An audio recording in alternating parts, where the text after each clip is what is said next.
Ticket అడిగినారు. నాకు రాజంపేటకు నువ్వు వద్దు, నువ్వు కడపకు రా, నాకు యంగ్ టీం కావాలని పిలిస్తే ఆ రోజు ఎన్ని కోట్ల డబ్బులు ఖర్చు పెట్టి ఇక్కడ పోటీ చేయడం జరిగింది పార్లమెంట్ కోసము.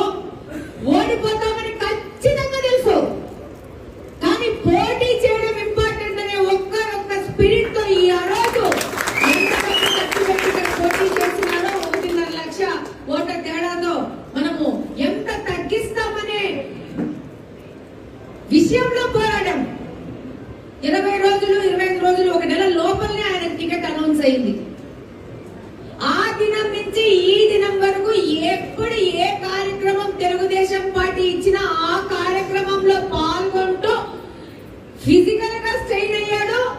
ఆర్థికంగా కూడా కడప జిల్లాలో ఒక పెద్ద దిక్కని ఈ యొక్క 10 ఏళ్ళు నిర్మించాడంటే అది శ్రీనివాస్ రెడ్డి మాత్రమే.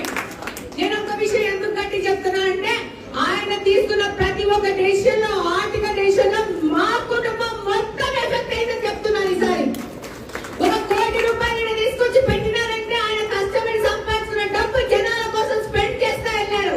ఎక్కడే కానీ ఎవరినే కానీ పార్టీనే కానీ మన ముఖ్యమంత్రి కానీ ఏమీ ఎప్పుడు అడగలేదు. వాళ్ళు తన సేవకు గుర్తించి వాళ్ళు ఇవ్వాల్సిన ప్రాధాన్యత ఇస్తారని ఒకటే నమ్మకంతో ఆనెస్టీతో నిజాయితీతో ఈ కడపలో పనిచేసిన ఏకైక రాజకీయ నాయకుడు ఎవరంటే శ్రీనివాస్ రెడ్డి.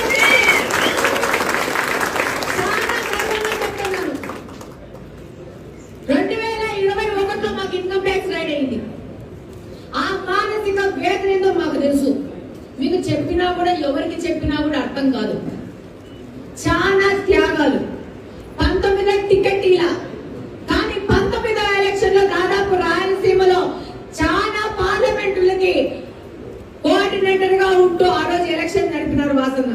ఆ దినం కూడా తనకి ఇవ్వకపోయినా కూడా ఆర్థికంగా పార్టీకి సపోర్ట్ చేసినారు. అది మీరు ముఖ్యంగా గుర్తుంచుకోవాల్సింది.